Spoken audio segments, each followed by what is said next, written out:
Hey, good evening, folks, and welcome back to Wilderness Wargaming. Tonight we're going to hit something I want to talk about just a little bit.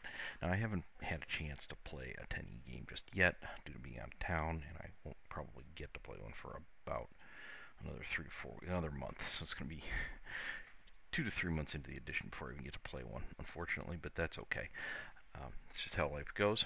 You got other more important things to do right now. But I do want to talk about some things that I've noticed already that are kind of grating on me and irritating me a little about 10th edition. None of these are huge. They're not deal breakers, but they are definitely things I think we need to call attention to. First of all, this one's a little bit more with the raw people out there in the community who really get into this. Now, these people do an important service because the game rules have tightened up a lot over the course of many editions. I remember back in 2nd edition we were playing, the rules were written very loosely and sloppily, and you have these knockdown drag-out arguments because there's a bunch of college kids who are more dramatic, but over certain rules and what they meant. I remember once having about a 5-minute argument with my buddy because there was scatter dice and deviation back then where an attack could land somewhere other than where you wanted it to. And he was telling me that it had to deviate to a certain point because that was what the rule in the book said, and I pointed out there's a wall in the way, and it's a shooting attack, it can't deviate through a wall. And we went back and forth about this, and finally what I realized was that he was shooting through a gap in a piece of terrain, and he thought I was saying because the piece of terrain blocked from his unit to the location it would deviate to, that it couldn't deviate there because you didn't have line of sight from the model to where the attack would land. And I was saying, no. There's another wall here, and it would deviate over that wall from the original target, and it can't deviate farther than that wall. It's limited to deviating over that wall from the target, not from the firing unit. So once we realized we were talking about two different things, we got it. Now, frankly, in this day and age, that would never happen because that terrain just wouldn't allow you to shoot through a period. But anyhow, that's why tight raw is important, because especially in a tournament setting, the game, ideally the rules should execute very much like a computer program. It should go through like an algorithm, and you should be able to know what order of operations and what sequence to do things in. It should be very tight. Now, sometimes, though, because we're talking about human beings and we're talking about written text, there's going to be confusion because the people writing it are just not perfect. Rip-On Games Workshop up one side and down the other, but they're not perfect. They're going to make little mistakes. Or they're just not going to realize something can be interpreted a certain way or read a certain way because they just don't think of it. That's not even really a mistake. It's just that people can't think of everything. And the one that's irritating me a little bit is the shooting phase, which you see right here in this rule about eligible to shoot. So we've highlighted the word eligible here. Okay, in your shooting phase, if you have one or more eligible units from your army on the battlefield, you can select those units one at a time and shoot with them. Each unit can only be selected once per phase. Once all of the units selected to be shot, progress to your charge phase. A unit is eligible to shoot unless any of the following apply. The unit advanced this turn, that unit fell back this turn. Okay, now, the reason this comes up is that there are also certain actions that you sometimes need your units to do during the shooting phase. And I believe the intent is that they're not supposed to be able to do the action in the same turn that they shot. Otherwise, what's the point of having the limitation on when you do the action? That you can just shoot first and then do the action if they remain eligible to shoot. And the way some people are reading it is because it just says that they're eligible to shoot unless these conditions, and it never explicitly says they're no longer eligible to shoot after firing in those words. This is the problem with that. Okay, and I want to refer over here to the commentary real quick. We look at the eligible to shoot when not equipped with ranged weapons. Unless the unit advances or is locked in combat, it is eligible to shoot. Now, that's odd because that kind of interferes with pistol rules too, but leaving that aside, even if no models in that unit are equipped with ranged weapons, that usually selected for any rule that requires the unit is eligible. So the unit is eligible to shoot, it's just not able to shoot. So eligible to shoot and able to shoot are two different things. Now, the problem with it is there is no such thing as able to shoot in the rules. Okay? It doesn't exist. There is no such term. That's just my description of it. So we can't use that idea for raw. This is the problem when people are saying that, well, it never says that they become ineligible to shoot. Doesn't matter that it doesn't say that. That is not raw. That the raw is that each unit can only be selected to shoot once per phase. Eligible, okay, the definition of the word eligible in the dictionary means something is able to or is qualified to conduct that action. If you want to say become a police officer, if you meet all the qualifications, you are eligible to become a police officer. Okay, if you are complete with all of your courses in school, you are eligible for graduation. Okay, if we look at this here, you are eligible to shoot. Each unit can only be selected to shoot once per phase. After that, you are no longer eligible to shoot. You no longer have the requirements to shoot because, okay, yes, it is eligible to shoot unless any of the following apply. They advance or they fell back.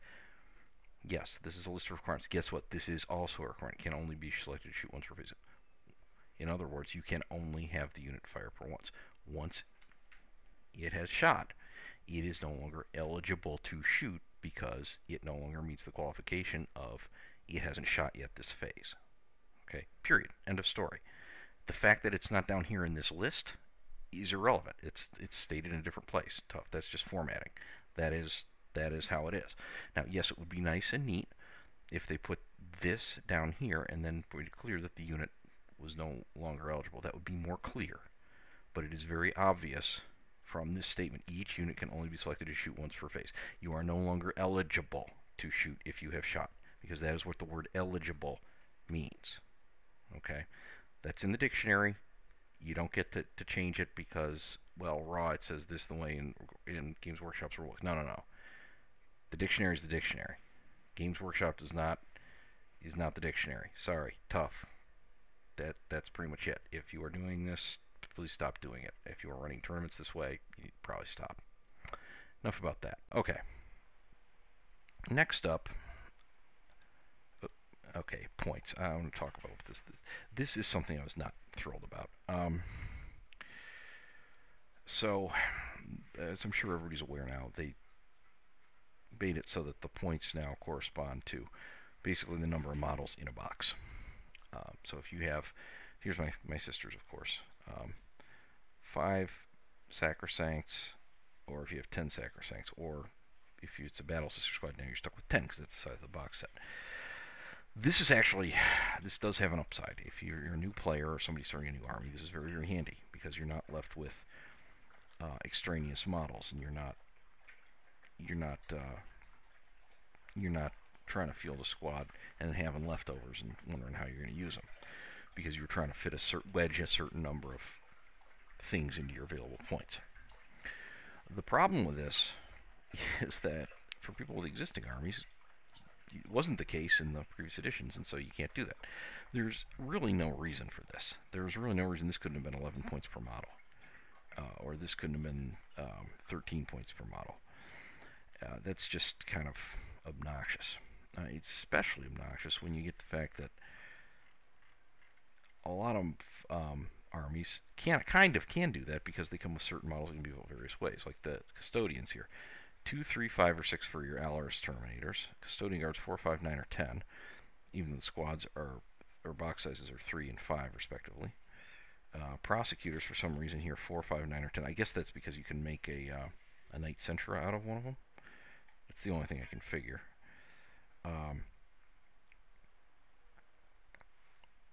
And then where's the bikes at?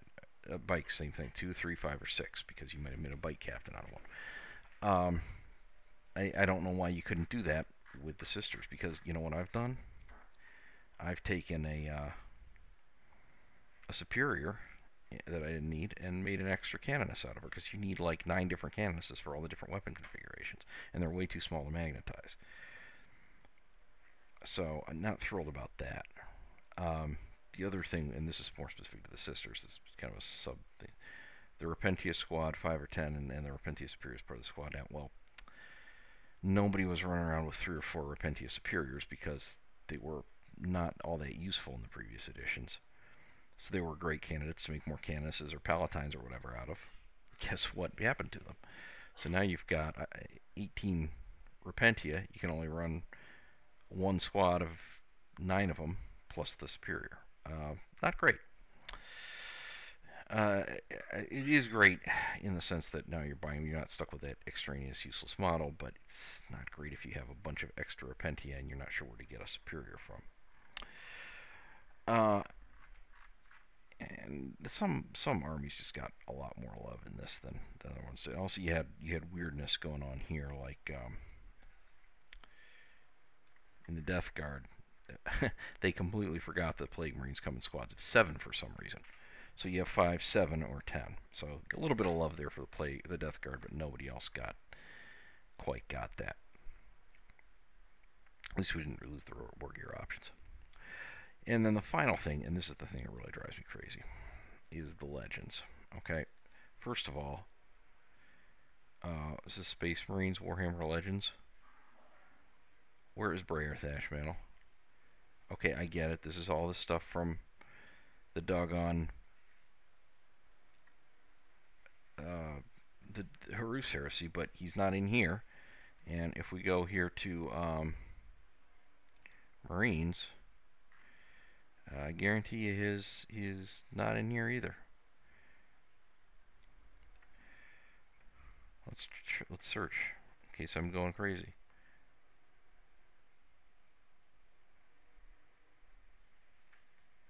No. So you arbitrarily lost your name character. He's not in any book. Where are his Legends rules? And also on that, this one, this has been done to death, but I'm going to hit it again because it deserves it. The Decimator, really? Greater Blight Drone. This stuff here is not. This is not stuff from the Horus Heresy. There's no reason most of this stuff should be Legends. Now, some of it maybe is a little bit more out there. Like I don't even know what this thing is. This is a little close, yes, but this stuff, and it even tells you at the end of the rule book here. Oh, you can actually do these as chaos as well. So yeah, okay, I get it. They took all this stuff out of both.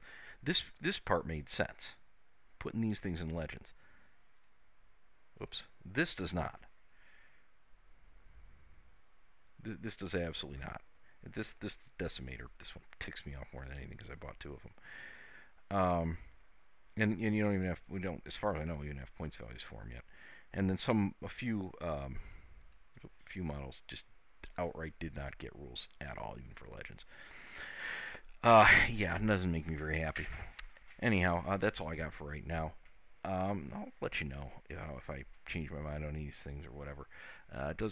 Definitely won't be buying as much Forge World stuff, probably none for the foreseeable future, for a year or two. The only thing out there I really want is a Nightwing for the Eldari, and that's just because I like the way it looks. Unfortunately, its rules suck right now, so that'll also be waiting a while to get it. Maybe another couple of years. It's just not a priority. Anyhow, thanks for watching. Please remember to like, subscribe, comment down below, and click the notifications bell for more great content from Wilderness Wargaming, and I will be back with you very soon. Bye.